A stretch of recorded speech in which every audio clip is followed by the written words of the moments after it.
Excellences, Monsieur le Président de la République, honorables Mesdames et Messieurs les présidents d'institutions, Mesdames et Messieurs les membres du gouvernement, en vos rangs, grades, qualités respectives, un proverbe japonais dit que on apprend peu par la victoire, mais beaucoup par la défaite.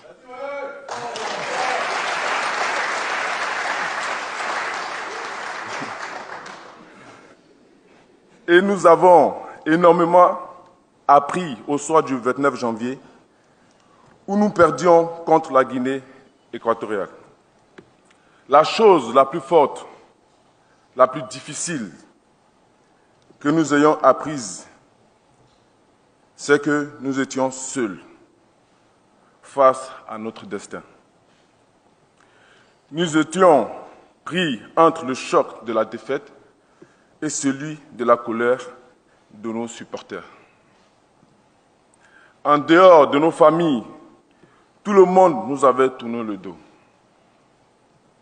Plus personne ne cherchait à nous rencontrer, à nous appeler ou même à prendre de nos nouvelles. Monsieur Idriss Diallo nous demandait de garder la foi, de s'accrocher à la petite lueur d'espoir, de qualification qui existait. Mais ce n'était pas évident, Monsieur le Président. Et puis, il y a eu ce message que vous avez posté. Ce message qui disait de ne pas se décourager.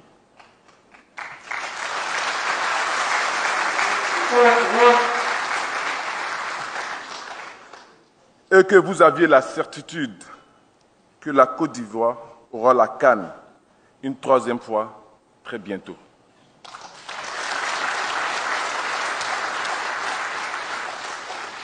Ce que nous avons ressenti, ce n'est pas les mots du président de la République ou du chef de l'État.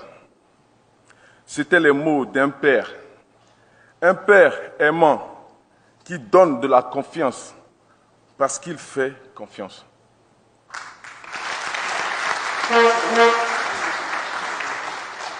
Ces mots ont été une véritable bouffée d'air frais pour chacun d'entre nous.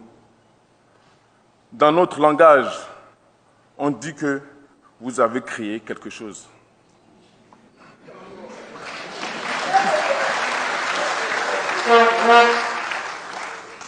Et je voudrais, au nom de mes camarades ici présents, vous dire merci.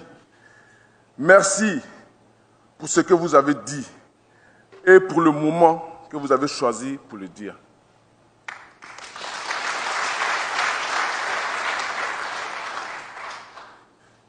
Monsieur le Président, ici présent dans cette équipe, nous avons des enfants issus de toutes les régions de la Côte d'Ivoire. Et nous avons montré à la Côte d'Ivoire qu'une Côte d'Ivoire unie est capable de beaucoup de choses.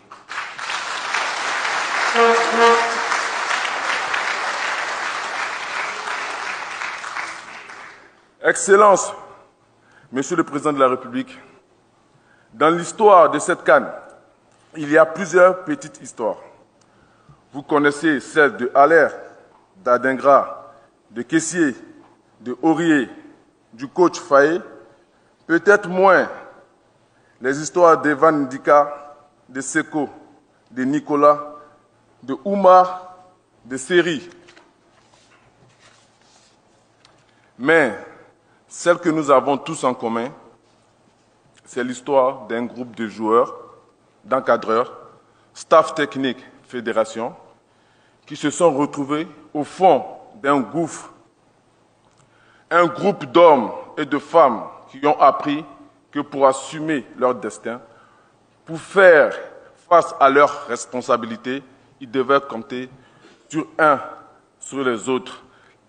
Ils devaient saisir chaque nouvelle occasion qui venait avec beaucoup de discipline et de générosité dans le travail. Un groupe qui savait qu'il avait besoin du soutien de son président de la République.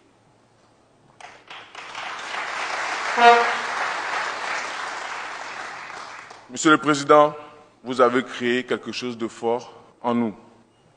Notre responsabilité est de faire en sorte que cet esprit, ces valeurs soient préservées, transmises de génération en génération.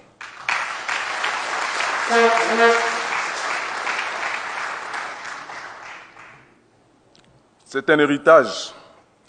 Comme le président Idriss l'a dit, nous sommes votre commando.